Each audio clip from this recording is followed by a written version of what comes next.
No Ar, um programa que mostra, divulga e debate o terceiro setor, dando voz à solidariedade e construindo a cidadania.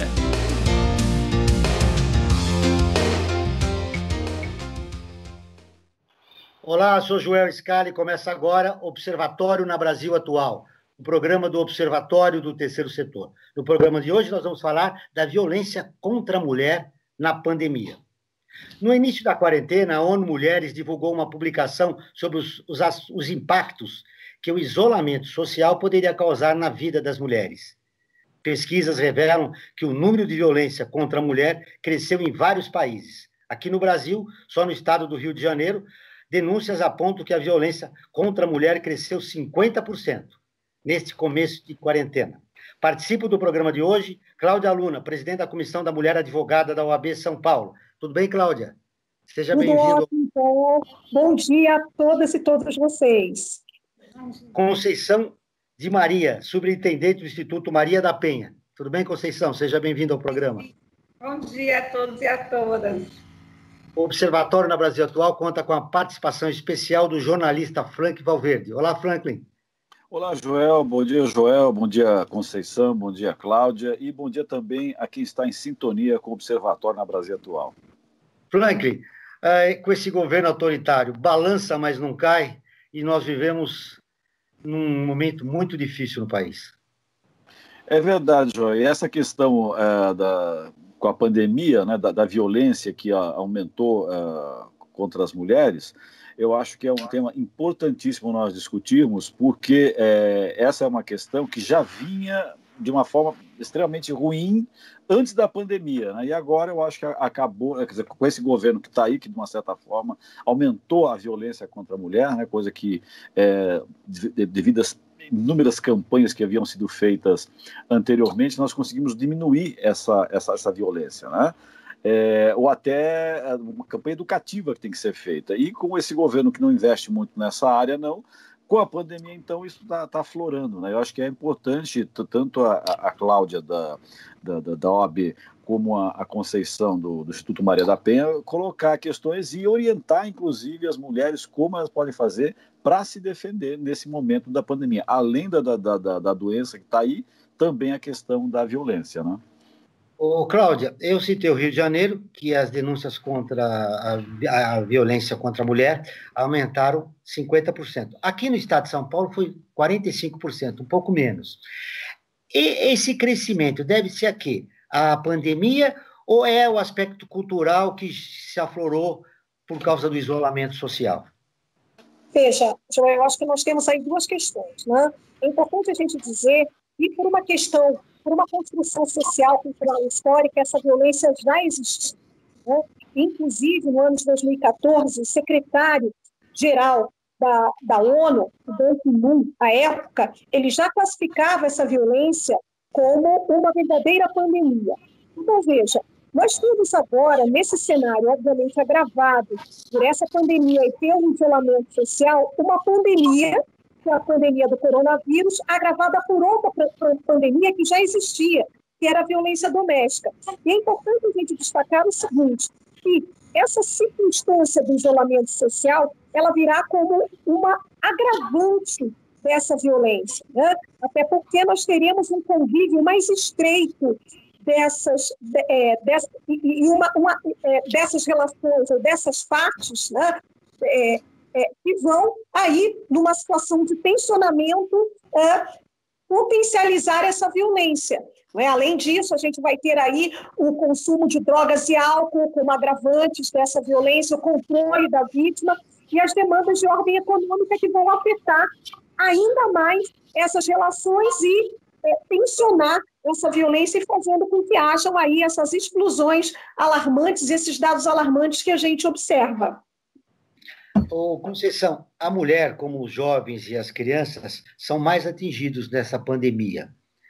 A gente sabe que existem outros tipos de violência contra a mulher, a patrimonial, a psicológica, e a gente sempre dá ênfase na física, mas a psicológica é fundamental, né, se combater também.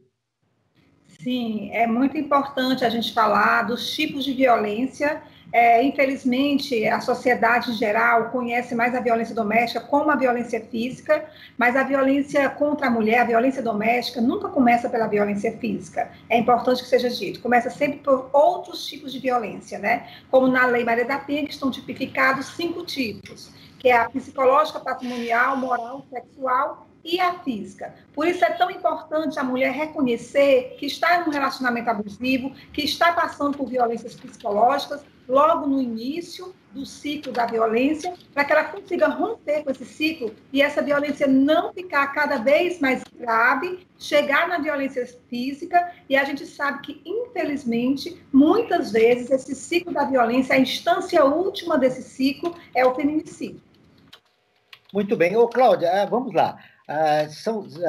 São tipificados 5 tipos, né, de violência contra a mulher: a psicológica, a moral, a sexual, a física e a patrimonial.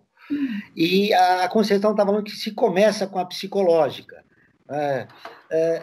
Aqui no Brasil, de que maneira pode se construir políticas públicas para combater essa violência psicológica que vai desencadear na física, né, na mulher? Nesse momento muito importante que a gente vive no país, um momento de isolamento social.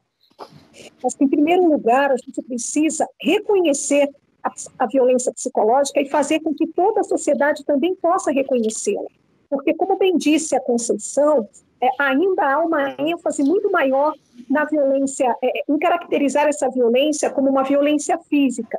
Então, acho que nós precisamos fazer mais campanhas de prevenção e mostrar para a sociedade o que é essa violência psicológica e quais são, sobretudo, os impactos dessa violência psicológica na saúde das mulheres que sofrem e na saúde da própria família. Ou seja, a mulher que sofre essa violência psicológica, ela tem uma série de impactos na sua saúde que ainda, né, não são veiculados para a sociedade. E isso é importante que a gente tenha.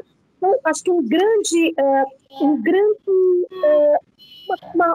iniciativa que seria muito relevante para as políticas públicas seria o de valorizar, o de identificar e reconhecer essa violência psicológica enquanto uma grande problemática de saúde pública também, como dentro de todo esse espectro da violência, e, sobretudo, de apostar em estratégias de prevenção, em campanhas de prevenção, mostrando à sociedade o que é essa violência psicológica e como ela se manifesta.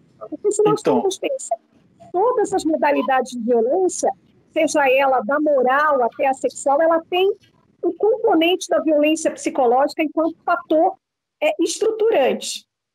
Como é que ela se dá, Cláudia? Usar dessa pergunta, provavelmente bate com a minha, né, Franklin? Que é violência sexual? Às vezes a mulher está nos ouvindo no nosso programa e vive há muitos anos numa relação e não sabe que foi vítima de violência psicológica. O que é? Um exemplo do que é violência psicológica, Conceição? Olha, a violência psicológica, a gente pode dizer que começa naquele relacionamento abusivo.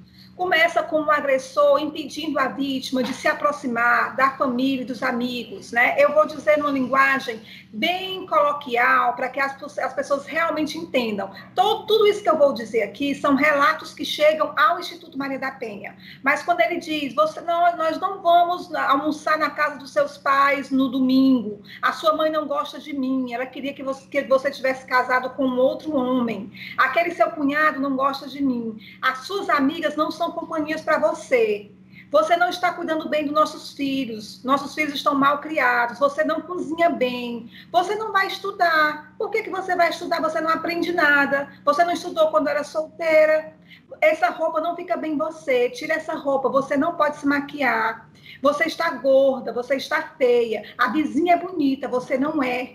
E uma perseguição quanto mais, ela vai para o trabalho, muitas vezes ele fica por trás do muro, do poste, olhando se ela entrou no ônibus. Quando ela chega, ele diz, você paquerou com o trocador do ônibus, eu vi você dando um bilhetinho para ele. Ou então, quando ela chega no carro, ele entra no carro e olha a quilometragem para ver se realmente estava a quilometragem do trabalho para casa, porque ele já conhece qual é essa quilometragem. Então, tudo isso vai minando a autoestima da mulher. Ela se vê desamparada, ela se vê longe, em isolamento social, longe da família e dos amigos, e ela começa a ficar tão fragilizada que ela suporta os outros tipos de violência. Ela começa a suportar. Por não ver saída, ela não se comunica nesse momento. É muito difícil a mulher começar, sofre violência e conta para alguém. É um percentual muito alto das mulheres que sofrem esse primeiro tipo de violência e continuam caladas, sem dizer nada e sem se abrir. Por isso que o que a Cláudia falou é extremamente importante. Primeiro porque elas acham que casaram com um homem difícil, mas elas não acham que estão passando por violência. Então, até elas entenderem que não há nada que elas façam que vai cessar a violência, que o problema não é elas, é eles, porque ainda existe a questão da culpa, né? Ela pensa, mas por que eu não fiz a janta no horário certo? Mas por que ele chegou do trabalho e os brinquedos da criança estavam no meio da casa? Por que eu não lavei a blusa que eu sei que ele gosta de ir para o racha na quarta-feira? Então, até ela entender que não há nada que ela faça que vai cessar a violência, passaram muitos anos. Por isso que é tão difícil romper o ciclo da violência, porque ela fica esperando que ele volte a ser quem ele era antes.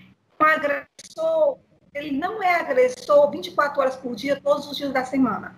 Até que no ciclo da violência existe um momento chamado fase de lua de mel, que é onde ele pede desculpa, diz que não vai mais fazer, dá alguma coisa de presente que ela goste, convida para ela ir para algum lugar, um restaurante, um local que ela goste, e aí ela só quer que ele volte a ser quem ele era antes, a pessoa que um dia ele jurou amor, a pessoa que o agressor dela não é um desconhecido, é o pai dos filhos dela, geralmente, né? É uma pessoa com quem ela mantém afetividade, por isso a dificuldade maior em denunciar. De compreender a passagem de uma relação afetiva para uma relação abusiva. Quando é que começa o abuso? É nesse instante que começa o abuso. Qual é o momento que a mulher fala, bom, peraí, isso aí já não é mais um ciúme normal de um casal que se interessa, de um homem que se interessa por uma mulher, pela sua companheira, pela sua namorada, que saiu do campo da relação afetiva, romântica, para uma relação abusiva. Qual é esse momento, Cláudia, que a mulher deve procurar ajuda? Bem, veja, a identificação desse momento Joel, é algo muito subjetivo, varia de mulher para mulher, não é? Porque, por vezes, como muito bem a Conceição pontuou, a mulher ela vai conviver com esse dilema culpa-castigo, né? Ela sempre vai achar que quem deu causa a isso foi ela. Em que momento ela deve procurar? Ela deve procurar assim que ela perceber essa situação, não é? Ela deve procurar os canais competentes. E nem sempre a mulher ela vai procurar a delegacia de polícia. Ela pode procurar, por exemplo, a unidade básica de saúde, porque ela está começando a perceber uma impactação na sua saúde psicológica. Ela começa a apresentar, por exemplo, quadro de depressão, fibromialgia, síndrome do pânico. Aí ela, ainda sabendo que aquilo não está fazendo bem, ela vai numa unidade de saúde, até porque a gente precisa entender que essa mulher ela está vivendo um ciclo de violência onde ela vai se reconhecer, por vezes, culpada por essa agressão, por esse conjunto de violências que ela sofre. Então, ela vai buscar primeiro essa unidade básica de saúde. E no sistema de saúde já existem também profissionais e grupos que estão capacitados para identificar mulheres em situação de violência e, sobretudo, para identificar que determinadas patologias ou quadros clínicos apresentados por essas mulheres guardam relação com essa violência doméstica que ela vem sofrendo. Então, a partir daí, inclusive, essa alteração que nós tivemos aí na lei, no sentido de fazer a notificação compulsória à autoridade policial sobre a violência que essa mulher está passando, é uma forma, mas, ao mesmo tempo, nós temos aí alguma crítica em relação a isso, porque é tão difícil para essa mulher buscar um apoio, e se esse apoio, logo no começo, tirar o caráter de ilusiosidade e já levá-la para a delegacia de polícia, onde, por exemplo, o agressor pode ser alguém da própria segurança pública, isso pode vir a colocá-la em risco. Então, é importante que a gente tenha uma rede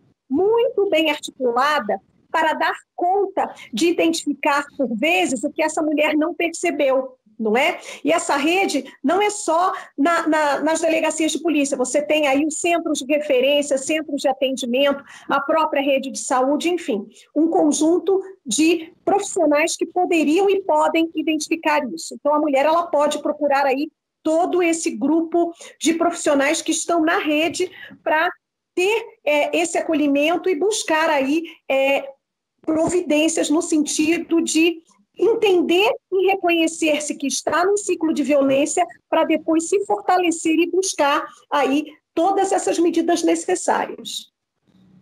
Muito bem, Franklin. Está na hora de a gente chamar a ONU.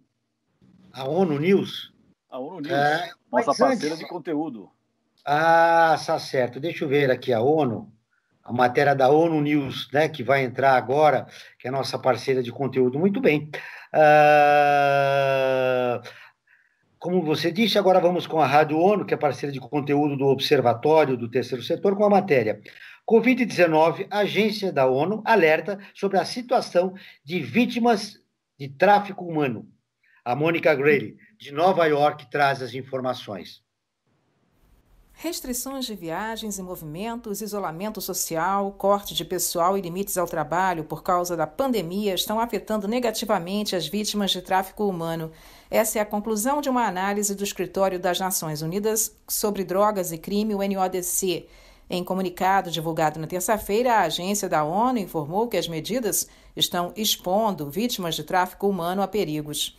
Com o fechamento dos serviços básicos, essas pessoas têm mais dificuldade de escapar ou de encontrar ajuda. A diretora executiva do NODC, Ghada Waly, diz que os países precisam manter abrigos, linhas de telefone de emergência e o acesso à justiça abertos para que as pessoas mais vulneráveis não caiam nas mãos do crime organizado. Ela contou que a agência está atuando com governos e ONGs. Algumas pessoas que foram resgatadas não conseguem retornar à casa devido ao fechamento de fronteiras. Outras enfrentam riscos de mais abusos por parte de seus sequestradores. Uma outra preocupação do NODC é com o número de crianças forçadas a procurarem comida na rua ou uma forma de ganhar a vida, o que tem colocado esses menores sob risco. Com o aumento e com o fechamento de escolas, muitos alunos perderam acesso à merenda e à única refeição que faziam. A Covid-19 tem levado ainda a um aumento no caso de tráfico humano e abusos, porque muitas pessoas que perderam o emprego ou acesso à renda estão vulneráveis aos criminosos. Em alguns países, agentes da lei estão sendo chamados para controlar a pandemia, deixando, assim, um número reduzido de policiais e outras pessoas dedicadas a controlarem o tráfico humano. Da ONU News em Nova York, Mônica Grayle. Aqui, mas no mundo, né, Cláudia? Sim, com certeza, né? E a gente sabe que nós temos aí a violência doméstica como uma porta de acesso, não é, para esse crime, que é o crime de tráfico humano também. Né? Uma das formas de violência, todas as vítimas de tráfico humano, elas sempre noticiam uma relação anterior de violência doméstica sofrida. Então, é importante que a gente sempre dê a devida relevância à violência doméstica. A produção destacou aqui, para repercutir com vocês, o que aconteceu. Um casal de Blumenau de Santa Catarina tentou ir ao banco, mas o homem foi barrado na porta da agência por estar sem máscara. Sua companheira, que estava com equipamento de proteção, conseguiu entrar na agência e revelar para uma atendente bancária que estava sendo mantida em cárcere privado por seu namorado há 2 semanas. A atendente percebeu a seriedade e ligou para a polícia. Bom, segundo a denúncia da mulher, ela está sendo trancada desde a Páscoa, sofrendo constantes agressões do companheiro, que era muito ciumento. A polícia aplicou a prevenção preventiva contra o agressor, que foi indiciado por ameaça, lesão corporal e cárcere privado. Que absurdo, não, Conceição? Ainda nós temos casos como esse. Então, Joel, essa questão aí de Blumenau dá uma questão que eu queria passar tanto para a Cláudia como para a Conceição. Nessa época que a gente está vivendo de isolamento social, essa moça aí teve a oportunidade de ir para uma agência, de coincidir do agressor não conseguir entrar na agência, ela fazer a denúncia e conseguir se livrar dessa situação. Agora, aquelas mulheres que estão hoje vivendo isoladas, junto com o seu agressor, como que elas podem fazer para denunciar uma situação dessa? Porque ela está constantemente sendo monitorada por ele, né? Ela não tem espaço para poder, qualquer celular que ela for pegar o telefone, ele vai estar em cima. Como é que pode, que formas que podem ser feitas para tentar fugir dessa situação? E mais, de que forma que os vizinhos, né, já que está todo mundo meio isolado, os vizinhos podem contribuir para denunciar ou para tentar minimizar a situação dessas mulheres que estão sendo agredidas? Realmente é muito importante todo mundo estar atento ao que está se passando nesse momento, né? Como vocês começaram o programa mostrando os índices de violência que estão aumentando, né? Mas nos registros oficiais, em muitos estados, esse registro, boletim de ocorrência, está diminuindo.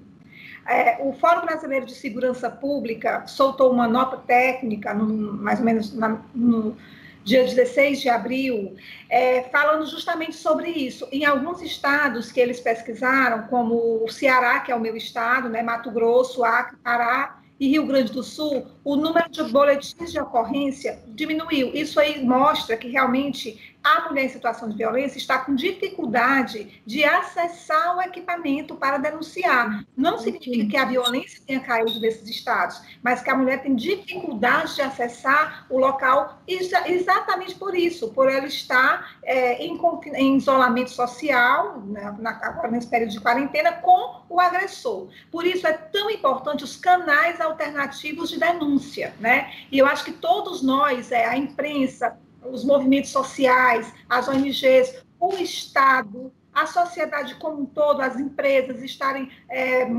motivadas a mostrar quais são esses canais. Que existe o número 180, né, que é o número de atendimento do governo federal, onde a mulher pode fazer a denúncia, e também terceiros podem fazer essa denúncia, né? E também podem pedir informações, onde fica uma delegacia mais próxima. Esse número não é somente para denúncia, mas também para denúncia. Em caso de emergência, é importante dizer que é necessário ligar para o número 190, em caso de emergência, inclusive se os vizinhos escutarem uma briga, um grito, choro, a mulher pedindo socorro, tem que ligar para o número 190, tem que denunciar, tem que fazer a sua parte. E, além disso, existem outros canais, como, por exemplo, muitos aplicativos, né, que já existem. O governo federal lançou também um aplicativo através do Ministério da Mulher, da Família e dos Direitos Humanos, que é o Direitos Humanos Brasil. Existe também o Penhas, que é um outro aplicativo, né, de uma ONG. Então, assim, às vezes, para a mulher, até passar uma ligação fica difícil, porque ela não pode pegar o telefone, porque o agressor está ali com ela, a casa é muito pequena, né? Não tem como ela se refugiar em um cômodo. Então, um aplicativo talvez seja uma solução muito bacana nesse momento, né? Onde ela discretamente pega o celular, acessa o aplicativo e ali consegue fazer a denúncia. E em relação também às pessoas, é muito importante que nós mantenhamos contato com as nossas redes de amigas. Né? É importante que a gente possa fazer um contato virtual diário. Se a gente souber que tem uma pessoa, uma amiga, uma conhecida, uma colega de trabalho que tem um relacionamento abusivo, que está em isolamento social com esse parceiro, a gente ligar, fazer esse contato virtual diariamente e prestar atenção em pequenos detalhes, né? Se ela está com uma respiração ofegante, se tem barulho de briga, se tem barulho de objetos quebrando. Muitas vezes combinar uma palavra senha com essa pessoa, que se ela ligar e disser a palavra senha, a gente já imediatamente chama chama a polícia para esse caso. Então, isso são pequenos detalhes, mas que fazem toda a diferença para a segurança de uma mulher que está em isolamento social com seu agressor nesse momento. Muito bem. A sua fala me ocorre te perguntar para a Cláudia, entra aí a violência patrimonial, quando a mulher é dependente economicamente do homem, ao lado do seu parceiro. E é fundamental que políticas públicas dê condições, por exemplo, através de casas de abrigo, para que a mulher tenha condições de fazer a denúncia e ter um lugar onde ficar, porque se ela voltar para casa, ela continua sendo abusada, para aquela casa onde morava com o companheiro. As últimas estatísticas que eu tinha são 5 estados que têm casas de abrigo. São fundamentais para dar suporte à denúncia dessa mulher. Como está, Cláudia, a infraestrutura para a mulher que resolve ter coragem, se municia de coragem para fazer uma denúncia? Ela tem casas de abrigo aqui em São Paulo e em todos os estados, ou só continua ainda em 5 estados brasileiros? Aqui em São Paulo, nós temos uma estrutura de casas de abrigo, não só na capital, mas no estado de São Paulo nós temos várias casas-abrigo, vários abrigos, né, específicos para mulheres em situação de violência, mas nós nos deparamos com uma realidade incomum nesse período de pandemia. Existem abrigos que, por conta dessa demanda que aumentou de maneira assustadora, existem abrigos que estão superlotados. E aí nós vamos conviver com uma outra situação. Abrigo superlotado por conta de demandas de mulheres que precisam de refúgio, né, de acolhimento. Nessa situação onde a gente precisa de cuidados, não é bom. Não é positivo e nem é recomendável para fins de saúde, nesse momento, a superlotação. Então, nós soubemos que aqui recentemente, na cidade de São Paulo, foi criado um aluguel social, né? Então, acho que alternativas outras precisam ser criadas para dar conta dessa demanda que se agigantou em termos numéricos, nesse cenário. Por exemplo, uma outra saída seria, por exemplo, uma parceria público-privada com alguns hotéis, para que alguns hotéis pudessem, enquanto durasse essa situação, recepcionar essas mulheres e abrigá-las, porque em casa não é possível ficar numa situação de violência, porque essa mulher está sujeita a um agravamento dessa violência que pode gerar, inclusive, um feminicídio ou mesmo um homicídio em legítima defesa, como nós temos aí observado muito nessa época. Como é que está a situação no Ceará, Conceição? Eu gostaria só de complementar, assim, porque existe a casa-abrigo, que é um equipamento, né, criado para que a mulher em situação de violência possa ir com seus filhos menores. O endereço é sigiloso, só quem conhece o endereço é quem trabalha lá na rede, né? E essa mulher é encaminhada para lá até resolver a sua situação. Muitas vezes o agressor está foragido, né? Ela tem uma ameaça de morte, então ela fica lá. Muitas vezes ela solicita ser mudar de residência, ir para um outro estado onde a família, só se ela desejar, né? Mas muitas vezes elas desejam. Ela trabalha em uma rede que tem filiais em outros estados e ela pede transferência. Então, isso acontece. A casa-abrigo é esse equipamento. Fora a casa-abrigo, mas a casa-abrigo ela existe em todas as capitais do Brasil. O funcionamento dela, muitas vezes, em todas as capitais, pelo menos nas capitais. E, geralmente, nas grandes cidades também existe algum dos equipamentos da lei, ou a delegacia, ou o centro de referência, mas, agora sim, os pequenos municípios, esses são desassistidos. Agora, eu acho que o que você está falando é da Casa da Mulher Brasileira. A Casa da Mulher Brasileira só existe em 5 capitais, realmente. É um equipamento que lá dentro funciona todos os outros equipamentos que atendem à lei. Dentro da Casa da Mulher Brasileira, tem a Delegacia da Mulher, o Centro de Referência da Mulher, cuidados de violência, tem o núcleo da Defensoria e o núcleo do Ministério Público, todos para atender a mulher em situação de violência e evitar essa peregrinação da mulher na hora que ela decidir denunciar. Infelizmente, só existe em 5 capitais, porque é uma grande política pública.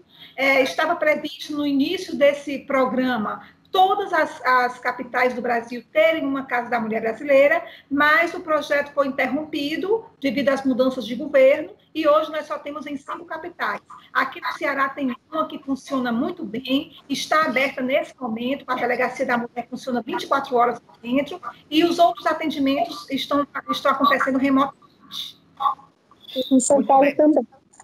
Agora nós vamos ouvir a repórter Isabela Oliveira, que tem informações importantes. Olá, Isabela, tudo bem? Arruma sua câmera aí, Isabela, você está viradinha. Vamos colocar um pouco na...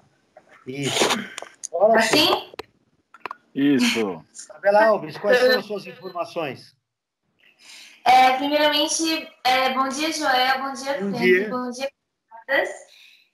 Eu vou trazer agora algumas das notícias mais acessadas no nosso portal nessa semana. A primeira delas é de um professor que anda 3 horas todos os dias para alimentar 78 alunos carentes.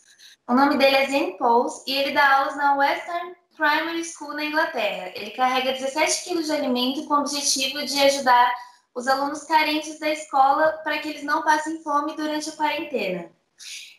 E outra notícia que chamou bastante a atenção dos leitores nessa semana foi da Greta Thunberg. Ativista ambiental de 17 anos doou $100 mil à Unicef com o objetivo de promover proteção para crianças durante a pandemia do Covid-19. Ela converteu um prêmio que ela recebeu nesse dinheiro, que vai ser destinado para a compra de suprimentos de higiene, como sabonete, máscara e luvas.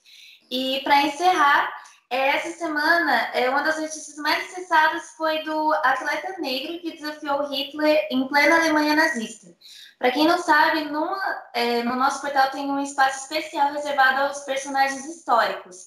E nessa semana a gente contou a história do Jesse Owens. Em 1936, ocorreram as Olimpíadas de Berlim, na Alemanha, e o Adolf Hitler promoveu esse evento com o objetivo de pregar a supremacia ariana, que ele acreditava que os brancos eram superiores, que era uma raça pura.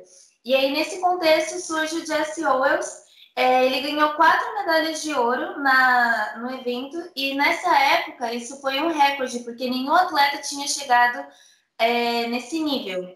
E, enfim, essa é uma história interessante para a gente sempre se inspirar, né, e procurar por um mundo melhor. E, enfim, essas são as notícias dessa semana, e se vocês quiserem acompanhar mais notícias do Brasil e do mundo, acesse o nosso portal, que é o observatório3setor.org.br. Isabela, obrigado pelas informações. Até o próximo programa, querida. Até o próximo programa. Tchau. Obrigado. Muito bem, nós continuamos nossa entrevista aqui com nossas 2 convidadas, a Cláudia Luna e a Conceição de Maria. A Isabela trouxe uma informação importante, a questão da raça negra, né? As mulheres negras são mais agredidas do que as brancas, não? No nosso país. Sim. Estatisticamente falando, sim, tem mais mulheres negras na pobreza, então elas são impactadas diretamente, agora, por exemplo, na questão da pandemia, né? Existe um impacto diferenciado para homens e mulheres nessa pandemia da Covid-19, né? 70% dos profissionais de saúde são mulheres, por exemplo, né? As mulheres também, um grande percentual de mulheres estão em lares monoparentais, são chefes de família, né? Elas sozinhas. E, além disso, tem um negócio próprio, são empreendedoras. Então, assim, essa retomada após a pandemia tem que ter um olhar diferenciado para essa questão. Além disso, nós temos ainda que ter um olhar mais diferenciado ainda para as mulheres negras, que geralmente estão também nesse trabalho doméstico, né? Como cuidadoras de idosos, como empregadas domésticas, todos esses trabalhos que são do âmbito doméstico, o percentual maior são de mulheres e mulheres negras. Então, elas são impactadas diferentemente em relação à questão da Covid-19. E o Instituto Maria da Penha tem uma pesquisa que realiza em parceria com a Universidade Federal do Ceará, que já vem acontecendo desde 2016, é uma pesquisa longitudinal que acompanha 10 mil mulheres, e a gente verificou que as mulheres negras, as mulheres que sofrem violência doméstica, elas ganham 10% a menos que as mulheres que não sofrem violência doméstica. E as mulheres negras ainda recebem um valor ainda menor, né? O percentual delas ainda é menor do que as mulheres que as mulheres negras que não sofrem violência ainda têm um percentual menor do que as mulheres brancas que sofrem violência. Então, a gente vê a disparidade nesse contexto. Esses dados representam um absurdo, né, Cláudia? Exatamente. E é interessante, dentro de tudo isso que foi colocado, né, em relação a esse olhar racial, no que se refere à violência incidente sobre as mulheres negras, a gente precisa também ter uma compreensão do legado de 4 séculos e meio de escravidão que o Brasil viveu. E os impactos no período de pós-escravidão, que inclusive agora, dia 13 de maio, né, nós teremos aí completado 132 anos no período pós-escravidão, 132 anos no período pós-escravidão, sem que houvesse políticas públicas para a população negra que se encontrava escravizada, traz como resultado, nesse período em que nós estamos vivendo, esses índices, né?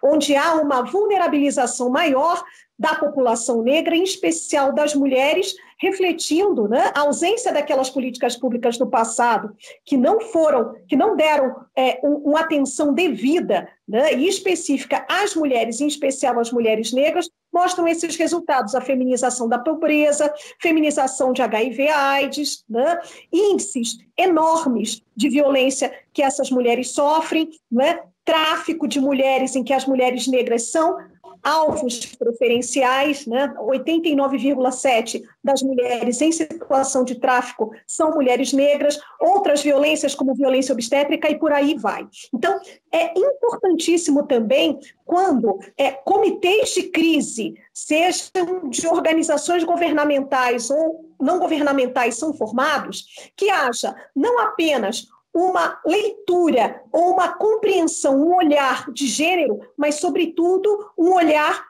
de raça, porque, do contrário, não haverá possibilidade de se estruturar ações que vão alcançar efetivamente as pessoas mais vulneráveis.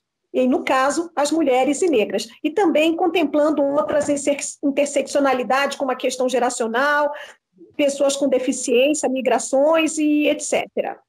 Né? Muito bem. Ô, Conceição, qual é o perfil do homem agressor? Ele é jovem, de meia idade? Quem é esse homem que agride a mulher no nosso país? Infelizmente, assim, não tem um perfil traçado sobre isso, né? Assim, nós não temos estatísticas em relação a isso. Qualquer mulher está sujeita a sofrer violência doméstica, e os homens agressores, o que a gente pode dizer é que eles socialmente se apresentam como uma pessoa bem normal, muitas vezes amistosa, né? É um bom colega de trabalho, é uma boa pessoa na sociedade, e muitas vezes também dificulta o relato de violência da mulher. Quando ela vai contar que sofre violência, depois que ela consegue superar a primeira barreira interna e contar, muitas vezes ainda a própria família diz assim: não, o fulaninho fez isso com você. Não pode. Mas o que você fez para ele fazer isso?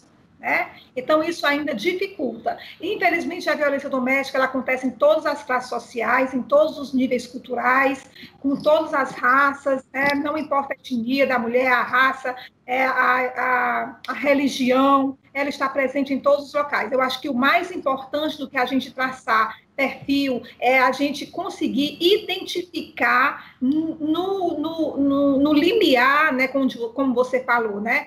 Onde começa esse relacionamento abusivo, que cada pessoa, claro, dependendo da sua cultura, dos seus valores, dos seus preceitos, suporta mais coisas do que outras. Então, assim, a pessoa começar a enxergar que não está dentro de um relacionamento saudável, desde o início. Eu acho que isso aí é o principal fator para que a gente consiga realmente que esse ciclo não vá adiante, que essa mulher não seja penalizada, e também que os filhos, né? Porque a violência doméstica afeta diretamente as crianças também. Antecipa o desejo de sair de casa. Quando essas crianças saem de casa, elas vão, muitas vezes, se for uma família que já está em vulnerabilidade, essas crianças vão para a rua. Muitos relatos de crianças que moram na rua, porque elas dizem: eu não aguento, eu não queria mais viver em casa, porque meu pai batia na minha mãe e batia na gente também. Então, na rua, essa criança se encontra com a drogadição, com o álcool, com a delinquência, com a prostituição. Então, assim, a violência doméstica ela afeta a mulher, afeta os filhos e afeta toda a sociedade. Todos nós somos impactados pela questão da violência contra a mulher. Joel, dentro dessa questão, eu lembrei de um ponto fundamental.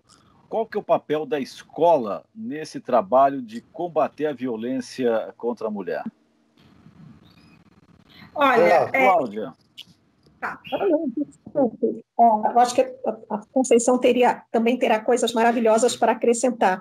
Bem, o papel da escola, dentro dos seus currículos, é também de abordar essa temática das relações de gênero e, sobretudo, da violência doméstica intrafamiliar nos seus currículos. Acho que desde cedo é importante que já se discutam essas questões das desigualdades entre homens e mulheres na sociedade, as chamadas relações de gênero, por que as mulheres na sociedade sempre tiveram, né, historicamente, um papel secundário, né, e como esses homens tiveram um papel também sempre de protagonismo e o quanto culturalmente essa violência, não é, esses lugares diferentes concederam ao homem mais privilégios e o quanto esse sistema patriarcal ensinou ao homem que ele só poderia resolver as coisas à base da força e da violência. Então isso deveria ser ou deverá ser abordado nos currículos escolares desde a mais tenra idade.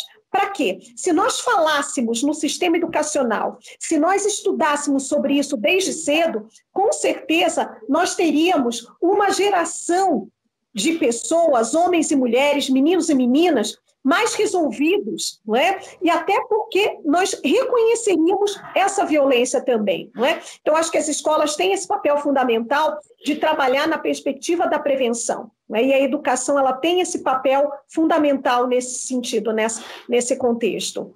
E, ao mesmo tempo, nas escolas, é um lugar onde essas crianças e adolescentes elas vão apresentar, né, os primeiros indícios para que nós possamos reconhecer que aquela família encontra-se num contexto de violência. Até porque vão acontecer problemas de queda de rendimento, problemas no ensino-aprendizado, modificação substanciais no comportamento dessas crianças e adolescentes. Então, o espaço da escola, da comunidade escolar, o papel da educação é fundamental para que tenha esse olhar específico, para que possa também reconhecer todas as recorrências e manifestações dessa violência que vão acontecer no ambiente escolar. Então, o papel aí é múltiplo. Conceição? Sim, olha, quando a Maria da Penha denunciou... Esse processo todo. Certo. Quando a Maria da Penha denunciou o Brasil, o caso dela, né, na OEA, em 2001, a OEA divulgou um relatório, né, responsabilizou o Brasil pela omissão e negligência com que tratava a violência doméstica e divulgou um relatório com 9 recomendações para o Brasil cumprir, né? Então, uma delas era que fosse colocado nos currículos escolares uma disciplina que tratasse justamente sobre essa questão do gênero, dos direitos da mulher e dos conflitos intrafamiliares. Isso também está presente na Lei Maria da Penha, no seu artigo 8º. Então, assim, o Instituto Maria da Penha, uma das nossas bandeiras de luta, nós já nascemos com o objetivo de trabalhar projetos pedagógicos e educacionais, porque a gente entende que essa mudança de comportamento, essa mudança cultural, ela tem que passar impreterivelmente pela educação. Então, é extremamente importante que o governo, tenha essa sensibilidade de adotar essas questões, né, que estão colocadas no relatório da OEA, na própria Lei Maria da Penha, para que a gente possa formar novas gerações, né? Porque, infelizmente, a gente sabe que existe também a questão do aprendizado social. O que essas crianças veem, passam em casa, elas tendem a reproduzir na sua vida adulta, não é verdade? Então, assim, como a Cláudia muito bem falou, para a gente formar novas gerações, né, de pessoas com o intuito de querer construir uma relação de paz, começando dentro de casa, porque não existe a paz do lado de fora. Se não existe dentro das 4 paredes do lar, A gente tem que passar por essa questão, tem que levar a sério essa questão da educação. O Instituto Maria da Penha tem projetos em relação a isso. Nós temos o projeto Cordel nas Escolas,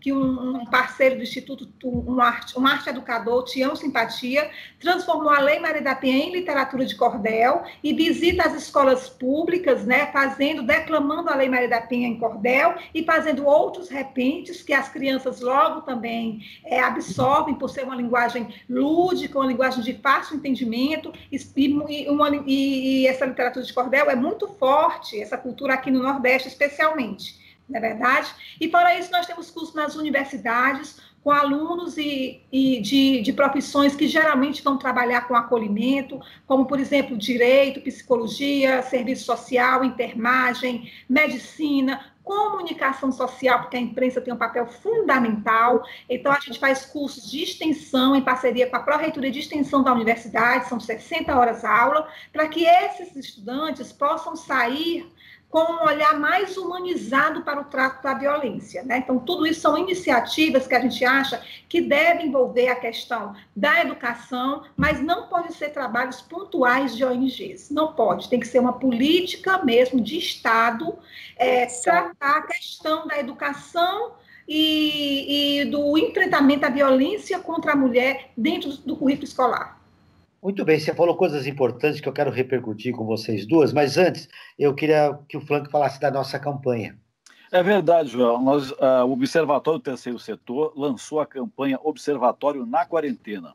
O objetivo é ouvir nossos leitores, assim como nossos seguidores, sobre como estão se sentindo nesse momento de isolamento social por qual toda a sociedade passa. E nós estamos fazendo enquetes que estão sendo publicadas tanto no Facebook como no Instagram. Além disso, nós também estamos publicando os inúmeros vídeos de especialistas de várias áreas do conhecimento que estão sanando as dúvidas e compartilhando informações para que as pessoas possam passar da melhor forma possível durante esse período de pandemia. E convido a todos e a todas que nos sigam em nossas redes sociais. Para fazer isso, é só acessar o facebook.com/Observatório 3 Setor ou então @Observatório 3 Setor no Instagram. Muito bem. A Conceição, Cláudia, falou coisas muito importantes, e aí quando eu perguntei do perfil do agressor, ela apenas passou uma informação que eu achei curiosa, que o agressor é um homem de duas personalidades, uma para o social e outra na intimidade, na sua casa. Que políticas públicas estão sendo desenvolvidas para destinar esse homem, para conscientizar esse homem agressor, que em determinado momento, por aspectos culturais, não percebe que deixou de ter uma relação afetiva para ter uma relação abusiva? O que seria necessário nessas políticas públicas para conscientizar este homem? Exatamente. Bom, acho que a Conceição ela pontuou muito bem no sentido de desmistificar que esse agressor ele não é o chamado monstro, né? Ele é aquela pessoa que é extremamente recomendável, não é? Socialmente, mas para as questões da vida privada, ele é essa pessoa que se apresenta mesmo com todo esse machismo e agressividade e causa essa violência. Recentemente, nós tivemos uma alteração na Lei Maria da Penha, mais especificamente no artigo 22, que, dentre o conjunto de medidas protetivas de urgência, há também aquela que prevê o encaminhamento desse autor de violência, desse agressor, aos chamados grupos reflexivos de masculinidades, né? Onde ele poderá conversar com outros homens e compreender e entender essas dinâmicas, né, e contextos de violência, e também entender que a masculinidade que ele exerce, que a gente chama aí de masculinidade tóxica, não é boa nem para ele e nem para as pessoas que o cercam, para a sua família. Então, vejam, para que a gente possa efetivamente interditar esse ciclo de violência ou até minimizá-lo, nós precisamos pensar não apenas na perspectiva da vítima, dessa mulher que sofre, mas também desse homem, desse autor de violência que comete. Então, daí a importância de termos essas estruturas, né, essas iniciativas que vão trabalhar e, de novo, remeto-me à fala da Conceição, que não podem e não devem ser ações pontuais, mas, sobretudo, merecem e devem ser políticas de Estado, com estrutura, para garantir que esses homens que são autores de violência possam participar desses grupos reflexivos, possam entender que existem novas dinâmicas relacionais, que não a violência para atuar nos seus contextos familiares e em outros contextos também. Isso é muito importante, né? Ô, Conceição, pelos dados que você apresentou, os últimos dados revelam que há uma diminuição. Você diz que essa diminuição é enganosa, porque as denúncias são subnotificadas, existem mulheres que são agredidas e não vão na delegacia. A primeira, uma questão dividida em duas. A primeira, os agentes públicos já estão preparados para receber uma denúncia da mulher? Eu fiz várias entrevistas, entrevistei a Maria da Penha durante os 3 últimos anos, conversando com ela, e sempre eu toco nesse assunto. A mulher vai numa delegacia, é mal atendida, não há compreensão do que é agressão, você mesmo, e todas aquelas questões que você levantou a respeito, será que você não fez a comida direito? Então, o agente público que deve receber essa denúncia, está preparado para exercer esse tipo de trabalho? Realmente, essa é uma pergunta muito importante, porque, assim, a gente sempre bate nessa tecla da questão da capacitação continuada de quem trabalha na rede de atendimento à mulher em situação de violência, inclusive da polícia, né? As coisas melhoraram, sabe? As coisas melhoraram. Por exemplo, aqui na escola de polícia daqui do Ceará, a Maria da Penha é convidada para fazer uma aula, sabe, inaugural, ou então uma aula de fechamento, e fala com eles, e explica a eles a questão da violência contra a mulher, e fora isso, existem módulos que tratam do assunto. Porque o que a gente vê é que, assim, a pessoa vai para a sua profissão, para o seu trabalho, com toda a sua bagagem cultural, não é verdade? Então, muitos homens e mulheres também não deixam de ser machistas pelo fato de estarem usando uma farda, né? Então, a gente tem relatos aqui do Instituto de que as mulheres chamam a polícia, por exemplo, e quando a viatura chega, o policial quer fazer uma conciliação na hora, né? Diz, olha, não faça mais isso não bata mais na sua mulher, e a senhora vai lá para dentro, passa uma jantinha, que vai dar tudo certo. Então, assim, a gente sabe que esse não é o papel de Estado, não é o papel que ele deve cumprir enquanto um agente de segurança pública, enquanto um agente de Estado. Se essa mulher voltar para casa e alguma coisa acontecer com ela, com a sua integridade, aí o Estado é culpabilizado por essa situação, né? Então, assim, como a Cláudia falou anteriormente também, toda a rede tem que estar capacitada continuamente, isso ainda é um problema, realmente, não só a rede que trabalha com a mulher em situação de violência, a delegacia, o centro de referência, o juizado, a casa-abrigo, mas também professores, escolas públicas, né? Profissionais que atuam no CRAS, no CREAS,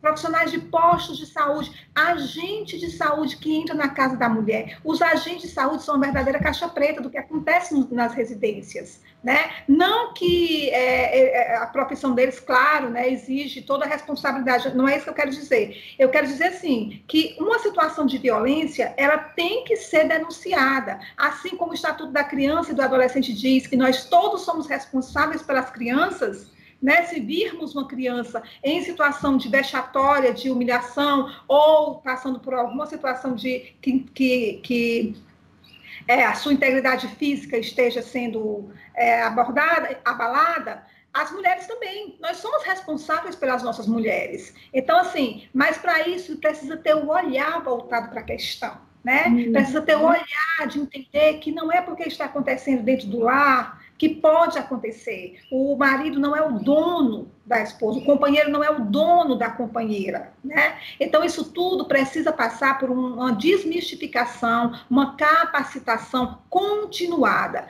porque as coisas já melhoraram, a Delegacia da Mulher realmente tem um atendimento de uma forma geral, eu posso dizer que exemplar, né? Aqui no Ceará, então, a gente conhece pessoalmente todas as pessoas que atuam na rede, mas muitos locais, a Delegacia da Mulher só funciona de segunda a sexta até às 18 horas, no horário comercial. Ou seja, e a gente sabe... fim de semana, né? Não, o fim de semana não funciona.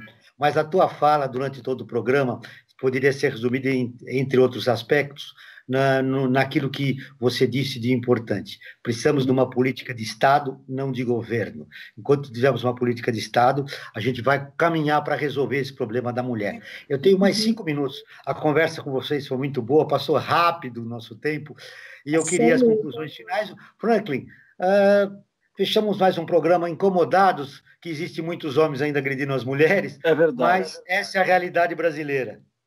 Temos que trabalhar. E para acabar com isso, eu quero retomar 2 números aqui para finalizar. 180, que é um número para denunciar, e 190, que é um número que deve ser utilizado em questões de emergência. É importante as pessoas lembrarem desses números. 180 para denunciar uma violência contra a mulher e 190 quando é uma emergência e você tem que ligar imediatamente para a polícia entrar em ação. Muito bem. Para finalizar, o que mais importante nós vamos deixar registrado no programa de hoje a respeito desse aumento da violência contra a mulher no país? Podemos sonhar com um Brasil mais justo e solidário, Conceição? Eu acho que se cada um fizer a sua... Sim, eu acho que se cada um fizer a sua parte, pode sim, sabe? Todos nós somos agentes de transformação social. Então, enquanto a gente no mínimo, num ato que não custa, não demanda muito da gente, mas a gente está atento aos nossos vizinhos, por exemplo, nesse momento de quarentena, está atento à nossa rede de amigos, fazer uma ligação e muitas vezes tirar uma mulher dessa, fazer uma ligação e denunciar, ou dar uma palavra de conforto, ou fazer uma escuta ativa de uma mulher em situação de violência, eu acho que isso aí sim já está transformando pelo menos a vida daquela família, a vida daquela mulher. E eu acho que o Franklin já disse muito bem, né? O número 180 para fazer denúncias, o número 190, outros aplicativos que existem. Se tiver possibilidade, assista também conteúdo sobre isso na internet, procure lives, tem muitas promotoras que estão fazendo lives, tirando dúvidas, né? Tem o projeto As Justiceiras, que é por WhatsApp, que atende todo o Brasil, tirando dúvidas, fazendo atendimento psicológico e jurídico, também é de São Paulo, é iniciativa de São Paulo, mas atende todo o Brasil. Então, é assim, uns ajudando os outros, nós vamos poder sair. Também temos que ter muito cuidado com a nossa saúde mental, é extremamente importante também pensar na nossa saúde mental nesse momento, né? Nós nunca tínhamos vivido uma situação como essa aqui no Brasil, nossa geração não conhece isso. Então, assim, são coisas novas que nós não temos respostas para tudo, né? São situações novas que se apresentam todos os dias. Eu quero agradecer aqui a oportunidade, pedir também para vocês seguirem as redes sociais do Instituto Maria da Penha, Instagram, Facebook, dá um acesso no nosso site, que tem muito conteúdo sobre violência doméstica. Qual é o endereço do site do Instituto Maria da Penha? O site é www.institutomariadapenha.org.br. Tem a Lei Maria da Penha comentada, tem o ciclo da violência, os tipos de violência, tem muito conteúdo. Muito bem, para que a mulher consiga viver uma nova realidade no nosso país. Cláudia, para finalizar com você, foi um grande prazer revê-la. Estamos vivendo uma pandemia com essa distância, mas a sua fala foi muito importante. O que você diria para a mulher que está com a estima? Você e a Conceição falaram muito desse assunto, da estima da mulher, que é fundamental ser resgatado para que ela viva uma vida de igualdade com o seu parceiro. O que você diria para essa mulher que precisa resgatar e viver um novo momento na sua vida? Bom, primeira coisa, é importante que essa mulher saiba que, apesar de estar em isolamento social, ela possa saber que ela não está sozinha, não é? E outra coisa que ela também precisa sentir é que a sociedade ou as pessoas que estão em volta não podem submetê-la à crítica, porque o que muito acontece com as mulheres em situação de violência é esse estigma, esse apontar de dizer, por que você não saiu dessa situação, por que você não sai? É sinônimo de que você gosta. Então, acho que nós precisamos, enquanto sociedade, entender que essa mulher ela precisa, como muito bem disse a Conceição, de uma escuta ativa, de acolhimento, de saber que não está só. Ela precisa de um sentimento que é o sentimento de sororidade. E mais do que isso, mais do que entender que a violência contra a mulher, essa violência doméstica intrafamiliar, ela é um assunto meu ou da Conceição, ou seu, Joel, e do Franklin, ou do Observatório do Terceiro Setor, essa violência hoje deve ser um compromisso de todas e todos nós e de toda a sociedade. é um problema que afeta a mulher, é um problema que afeta o homem que comete essa violência, que impacta os filhos, a família, mas afeta toda a sociedade. E o mais sério, quando a gente perde uma mulher pelo feminicídio por conta dessa violência, não é só a família que vai sofrer, que perde. Perdemos eu, você, perde toda a sociedade. A sociedade, ela se empobrece, não é? Ela se torna menor, porque nós nos apequenamos ainda em enxergar que esse problema não é nosso. Então, que a gente possa, a partir dessa pandemia, refletirmos e pensarmos que nós precisamos ser mais solidários, que a gente precisa enxergar as pessoas, entender as pessoas e essa sociedade numa perspectiva de mais afeto, não é? Que haja mais afeto entre nós, mais coexistência pacífica entre nós, para que a gente possa construir essa paz e igualdade que a gente tanto deseja. O Observatório na Brasil Atual está terminando. Agradeço a presença de Cláudia Luna, advogada, conselheira seccional e presidente da Comissão da Mulher Advogada da OAB de São Paulo. A Conceição de Maria, cofundadora e superintendente-geral do Instituto Maria da Penha. Esse programa foi produzido pela equipe do Observatório do Terceiro Setor. E ficamos por aqui, sempre na luta por uma sociedade mais justa, solidária e tolerante. Não esqueça, fique em casa. Até o próximo programa. Muito obrigada. Você ouviu na Brasil Atual mais uma edição do Observatório do Terceiro Setor, sempre na luta por uma sociedade mais justa, solidária, sustentável e tolerante. Observatório do Terceiro Setor, o olhar da cidadania.